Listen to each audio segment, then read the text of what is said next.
Hello, I'm David Chaston with 90 at 9, brought to you by interest.co.nz. This week to get everything you need to know in 90 seconds at 9 o'clock, with news of new Chinese tactics aimed at both their housing markets and capital flight.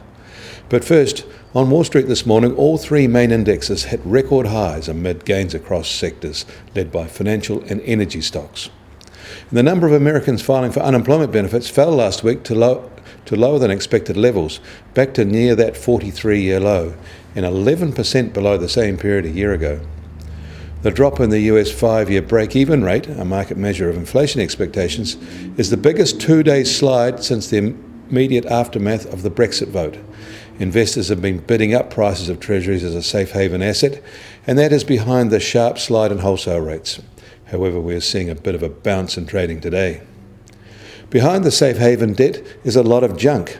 A record $1 trillion of junk debt will mature by 2021, leaving those high-risk companies to hunt for new cash at a time when markets are likely to be less welcoming. That's according to a new Moody's report.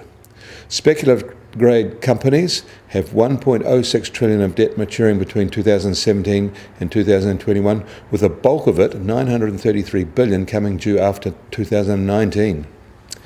South of the border, financial stress is rising. Mexico's annual inflation rate rose faster than expected in January to its highest level in more than 4 years. It's being driven by higher petrol prices and may lead to higher official interest rates, which are currently at 5.75%. Inflation in the 12 months through January rose to 4.7%, its highest since September 2012. Across the Atlantic, Germany's trade surplus hit an all-time high last year as the country continued to export significantly more than it imported. According to figures, German exports climbed 1.2%, while imports rose 0.6%. This left a surplus of 253 billion euros. That's higher than the 2015 record. That surplus is a remarkable 21% of exports. In China, their central bank is clamping down on real estate lending in a heavy-handed way, using moral suasion loan locally as window guidance.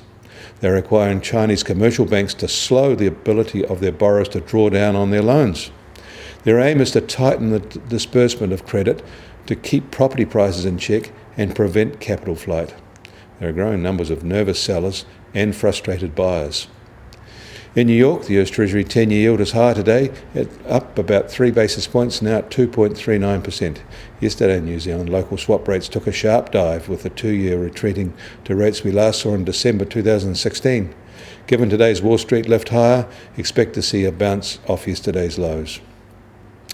Oil prices are marginally higher today, at just over $53 for the US benchmark, while the Brent benchmark is just over $55.50 a barrel.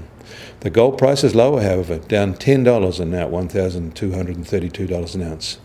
And the New Zealand dollar is sharply lower this morning.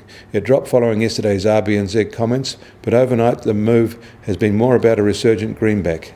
It is now at 71.9 US cents, a fall of almost 1.5 cents from this time yesterday.